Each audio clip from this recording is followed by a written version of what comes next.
Hello दोस्तों, एक बार फिर से स्वागत है आपका आपके अपने YouTube channel WCC study point में। आज हम देखने वाले हैं एलसीएम और एचसीएफ के कुछ आसान से क्वेश्चन, बिल्कुल आसानी से आप लोग कर सकते हैं। चलिए देखते हैं। देखिए, पहला क्वेश्चन आपको दिया हुआ है कि दो संख्याओं का रेशियो दिया हुआ है 4:5। यदि उनका एलसीएम दिया हुआ है आपको 120, तो उनका महत्तम समापवर्तक क्या होगा। तो ध्यान से देखेंगे, हमारे पास दो संख्या है, पहली संख्या दूसरी संख्या। रेशियो दिया है 4:5 का और एलसीएम आपको दिया हुआ है 120। एलसीएम दिया हुआ है 120। तो आपसे पूछा है एचसीएफ क्या होगा। तो जब भी ऐसा क्वेश्चन आएगा तो क्या करना है आपको, ये दोनों जो रेशियो है, इन दोनों रेशियो क्या करेंगे, हम मल्टीप्लाई करेंगे और इन दोनों रेशियो का जो मल्टीप्लाई आएगा वो आएगा 20 और इस 20 से हम क्या करेंगे, इस 120 को डिवाइड कर देंगे। तो हमारे पास जो एचसीएफ निकल के जाएगा, कितना निकल के जाएगा, 6 निकल के जाएगा, बिल्कुल आसानी से। ठीक, समझ में आया होगा आप लोगों को। जब भी ऐसा क्वेश्चन दे रेशियो वाला, आपके पास दो संख्या है 4 और 5 के रेशियो में, आपको दिया हुआ है एलसीएम 120, तो एचसीएफ क्या होगा। तो हम क्या करेंगे, हम दोनों का मल्टीप्लाई से इस एलसीएम को डिवाइड कर देंगे। ऐसा इसलिए किए, हमको मालूम है कि जो एचसीएफ होता है वो प्रत्येक संख्या का कॉमन फैक्टर होता है। ठीक है, चलिए देखते हैं दूसरा क्वेश्चन। दूसरा क्वेश्चन आपको दिया हुआ है, दो संख्याओं में 11:7 का अनुपात है। आपके पास दो संख्या है, पहली संख्या और दूसरी संख्या। रेशियो दिया है 11:7 का, 7 का। यदि उनका महत्तम समापवर्तक दिया हुआ है, एचसीएफ दिया हुआ है 12, तो आपसे पूछा है दोनों संख्याएं क्या होगी। तो एचसीएफ क्या होगी, आपके पास दिया 12, तो क्या करेंगे, हम इस 12 का इन दोनों संख्याएं में मल्टीप्लाई कर देंगे। तो हमारे पास दोनों संख्याएं निकल के आ जाएगी, कितनी जाएगी, 132 और 84। मतलब मेरे पास वो दोनों संख्याएं कौन सी है, 132 और 84। ये बहुत आसान से क्वेश्चन होते हैं, इनके लिए क्या होगा, पेन उठाने की भी जरूरत नहीं पड़ेगी, आप डायरेक्टली कर सकते हैं। ठीक है, आपको दिया एचसीएफ 12, तो एचसीएफ 12 है, तो प्रत्येक संख्या में क्या कर देंगे, हम उसका मल्टीप्लाई कर देंगे, तो हमारे पास दोनों संख्या निकलकर आ जाएगी। ठीक है, देखिए यहां पर मैंने क्या बताया कि जो एचसीएफ होता है प्रत्येक संख्या का मल्टीप्लाइपल होता है। प्रत्येक संख्या का क्या होता है, कॉमन फैक्टर। तो देखिए यहाँ पे कॉमन क्या है, 12, यहाँ पे भी कॉमन है, यहाँ पे भी कॉमन है, मतलब दोनों का एचसीएफ क्या है, 12 है। ठीक है, चलते हैं आगे क्वेश्चन में। उसके बाद आपको थर्ड क्वेश्चन दिया हुआ है। थर्ड क्वेश्चन दिया है कि दो संख्याओं का अनुपात, इसको साफ कर देते हैं पहले।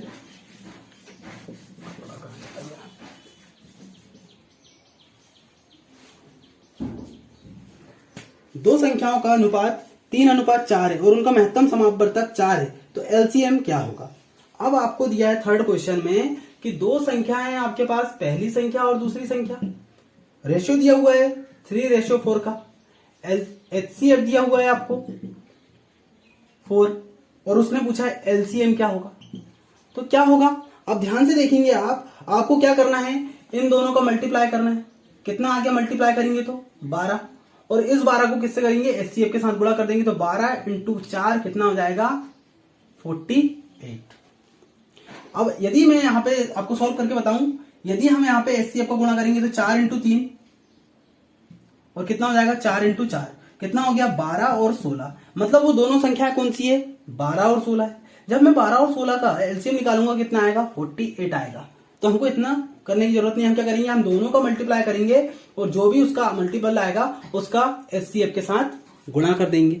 तो आपके पास संख्या निकल के आ जाएगी, उसका एलसीएम निकल के आ जाएगा कितना, 48।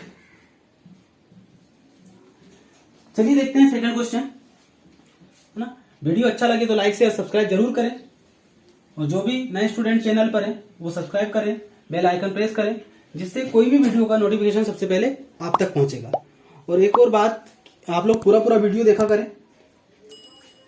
फोर्थ क्वेश्चन आपको दिया हुआ है, दो संख्याओं का एचसीएफ दिया हुआ है, दो संख्या है आपके पास, एचसीएफ दिया हुआ है 8।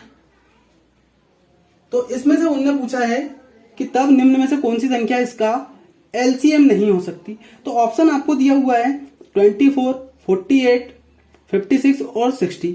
अब एलसीएम क्या होता है, एलसीएम वह संख्या होगी जो दी गई सभी संख्याओं से पूर्णतः विभाजित हो सके। तो यहां पे देखेंगे हम, हमारे पास एचसीएफ 8 है, एलसीएम आपको निकालना है। तो आपको ऑप्शन दिया, फर्स्ट ऑप्शन दिया हुआ है 24, सेकंड ऑप्शन दिया है 48, थर्ड ऑप्शन आपको दिया हुआ है 56 और फोर्थ ऑप्शन क्या दिया है 60। आपको क्या करना है, आपको इस एचसीएफ से काट के देखना है ऑप्शन को कि कट रहे हैं कि नहीं कट रहे। जो ऑप्शन नहीं कटेगा वो आपका आंसर नहीं होगा। तो मैं आपको बता दूं, आपका आंसर क्या नहीं होगा, 60 नहीं होगा।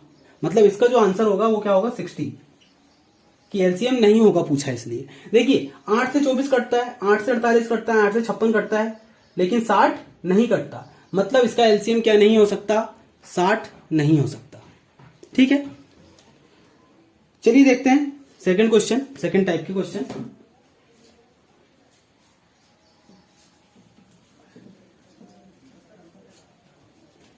देखिए आपको सेकंड टाइप में क्वेश्चन भी दिया है कि 200 और 600 के बीच, 200 और 600 के बीच कितनी संख्याएं हैं, कितनी संख्याएं जो 4, 5, 6 से पूर्णतः विभाजित हो। अब जब भी ऐसे क्वेश्चन आएंगे तो आपको क्या करना है, ध्यान से देखिए। आपको बोला है कि 200 और 600 के बीच कितनी संख्याएं जो 4, 5, 6 से पूर्णतः विभाजित होगी। तो आपको क्या करना है, 200 और 600 के बीच की संख्या निकालना है, और किससे किससे डिवाइड होगी, 4, 5, 6 से पूर्णतः विभाजित हो। तो हम क्या करेंगे इस कंडीशन में, इन जो विभाजन वाली संख्या है उनका क्या करेंगे, एलसीएम लेंगे। मतलब 4, 5, 6 का जो एलसीएम आएगा वो कितना आएगा मेरे पास, वो आ जाएगा 60 आएगा, है ना। बड़ी संख्या पकड़े 6, तो 6 क्या 5 और 4 से कटती है कि नहीं, 6 का मल्टीप्लाई करते जाएंगे आप, तो आपको एलसीएम क्या मिलेगा, 60 मिलेगा। तो 60 से क्या करना है आपको, पहले आपको 200 को डिवाइड करना है और आपको 600 को डिवाइड करना है। लेकिन ध्यान से देखना है कि आपकी संख्या जो है 600 से छोटी आना चाहिए। 60 से डिवाइड करेंगे और यहां 60 से डिवाइड करेंगे। तो मैंने जब इसको 600 को 60 से डिवाइड किया तो मेरे पास 600 तो पूरा डिवाइड होगा, लेकिन हमको पूरा नहीं लेना। हमको क्या बोला है, 600 से कम, मतलब 600 के बीच की। तो हम कितने बार डिवाइड करेंगे इसको, 9 बार चला गया, है ना। तो 9 बार डिवाइड करेंगे तो कितना आएगा, 540, जो 600 से छोटी है। और हम देखेंगे जब इसको डिवाइड करेंगे तो कितने बार जाएगा, 3 बार। जो कितने बार, 3 बार में गया, लेकिन क्या आया, 180, जो 200 से छोटी है। तो जब भी ऐसे बात करेगा कि 200 और 600 के बीच, मतलब 200 से बड़ी और 600 से छोटी, तो ये देखो 200 से छोटी और 200 से बड़ी संख्या में आपका क्या आ जाएगा, 240 आ जाएगा, 300 आ जाएगा। तो इस प्रकार चलता जाएगा 540 तक। तो क्या करेंगे हम इस कंडीशन में, हम इन दोनों को माइनस कर देंगे तो हमारे पास कितनी संख्या निकल के आएगी, 6। मतलब 200 और 600 के बीच कितनी संख्याएं हैं जो 4, 5, 6 से पूर्णतः विभाजित होगी। तो उसका आंसर हो जाएगा, आपका आंसर हो जाएगा 6। समझ में आई होगी बात, ठीक है। मतलब 200 से छोटी और 200 से बड़ी और 600 से छोटी संख्याएं कितनी हैं जो 4, 5, 6 से पूर्णतः विभाजित होगी।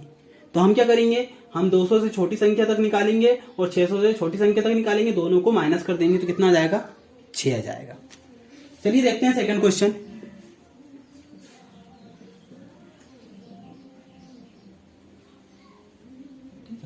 सेकंड क्वेश्चन आपको दिया हुआ है कि 2000 से 4000 के बीच कितनी संख्याएं हैं जो 8, 10, 12, 15 और 25 से पूर्णतः विभाजित है। तो आपके पास दिया है 8, 10, 12, 15 और 25।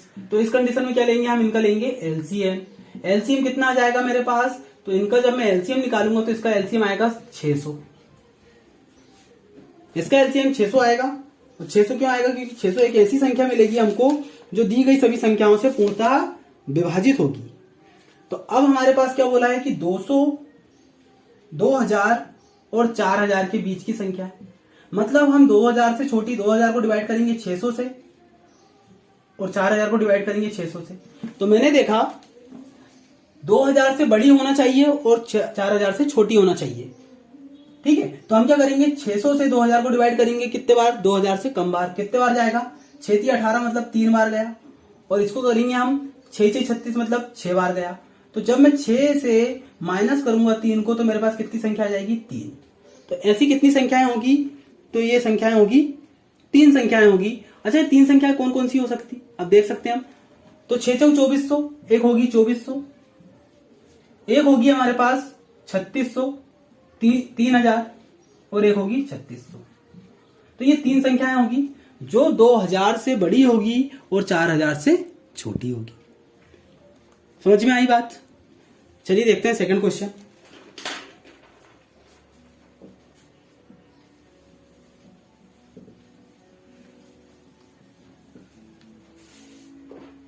सेकंड क्वेश्चन दिया है कि 100 और 200 के बीच आने वाले उन पूर्णांकों को जो 9 और 6 से पूर्णतः विभाजित हो, कुल कितनी संख्या होगी। तो आपको बोला है सेकंड क्वेश्चन में कि 100 और 200, 100 और 200 के बीच कितनी संख्याएं हैं जो 9 और 6 से पूर्णतः विभाजित होगी, 9 और 6 से पूर्णतः विभाजित होगी। तो हमने देखे कि 9 और 6 से पूर्णतः विभाजित होगी, तो 9 और 6 का क्या लेंगे हम, एलसीएम लेंगे। 9 और 6 का एलसीएम कितना आ जाएगा आपके पास, 18 आ जाएगा। जब 18 से मैं 200 को डिवाइड करूंगा और जब मैं 18 को 100 से डिवाइड करूंगा तो कितना आएगा मेरे पास ये आ गया 11, 200 से छोटी है ना, तो 198 आ जाएगा 11 बार में। और जब मैं इसको डिवाइड करूंगा तो 18 पंचे 90, तो कितनी संख्या आ जाएगी, 11 में से 5 गया कितना आ गया 6। मतलब कुल कितनी संख्याएं होगी, 6 संख्याएं होगी। ठीक है, ये सब आसानी से क्वेश्चन आते हैं, आप सिर्फ देख के ही क्वेश्चन को सॉल्व कर सकते हैं, इसमें कोई दिक्कत परेशानी नहीं होना चाहिए आपको। और ऐसे क्वेश्चन पेपर में बहुत पूछे जाते हैं। चलिए देखते हैं सेकंड क्वेश्चन। ठीक है, सेकंड क्वेश्चन आपको दिया हुआ है कि 500 और 2000 के बीच ऐसी कितनी संख्याएं, किन किन के बीच है, 500 और 2000 के बीच है। तो हम देखेंगे कि 500 और 2000 के बीच ऐसी कितनी संख्याएं हैं जो, ये हो गया आपका 2000 के बीच की संख्या निकालना है हमको, 500 और 2000 के बीच की संख्या निकालना है। तो 500 और 2000 के बीच कितनी संख्याएं जो 4, 5, 6 और 15 से विभाजित की जा सकती है। तो आपका दिया है 4, 5, 6 और 15, क्या लेंगे हम, इसका एलसीएम लेंगे। जब हमने 4, 5, 6 और 15 का एलसीएम लिए तो हमारे पास एलसीएम कितना आएगा, 60 आएगा। हम क्या करेंगे, 2000 को 60 से डिवाइड करेंगे और 500 को 60 से डिवाइड करेंगे और दोनों को माइनस कर देंगे। कितना आ जाएगा, यह जाएगा आपका 6 18, 6 18 33 बार गया और ये गया आपका 6 7 42, 6 8 48 और 6 18, 1 मिनट 60 है ना, तो ये हो जाएगा आपका 8 बार चला गया। ठीक है, आप जब इसको डिवाइड माइनस करेंगे तो आपके पास कितना आ गया 25। मतलब ऐसी कितनी संख्याएं होगी जो 4, 5, 6 से डिवाइड कर सकते हैं और जो 500 से 200 के बीच में होगी तो कितनी संख्या होगी, 25 संख्या होगी। ठीक, आई होप आप लोग को समझ में आया होगा। आज के लिए इतना ही, मिलते हैं नेक्स्ट वीडियो में। वीडियो अच्छा लगे तो लाइक शेयर सब्सक्राइब जरूर करें और जो भी नए स्टूडेंट चैनल पर हैं वो सब्सक्राइब करें, बेल आइकन प्रेस करें, जिससे कोई भी वीडियो का नोटिफिकेशन सबसे पहले आप तक पहुंचेगा। ऐसे ही और इंटरेस्टिंग वीडियो के लिए सब्सक्राइब करें। मिलते हैं नेक्स्ट वीडियो पे।